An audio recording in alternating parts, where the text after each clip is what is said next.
মঙ্গলবার বিকেলে মমতা বন্দ্যোপাধ্যায় সরাসরি জানিয়ে দিলেন তিনি ইস্তফা দেবেন না, কারণ তিনি হারেননি, তাই লোকভবনে যাওয়ার প্রশ্নই নেই।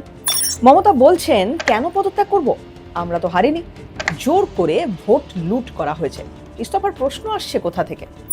মমতা বন্দ্যোপাধ্যায় যদি আনুষ্ঠানিকভাবে ইস্তফা না দেন তাহলে কি হবে, কি বলছে সংবিধানের নিয়মাবলী? এমন পরিস্থিতির কথা নির্দিষ্টভাবে কিন্তু সংবিধানে উল্লেখ নেই, কারণ কোনো মুখ্যমন্ত্রী ভোটে হেরে যাওয়ার পরেও যে রাজ্যপালের কাছে ইস্তফা দেবেন না, এমন পরিস্থিতি আগে কখনো উদ্ভব হয়নি।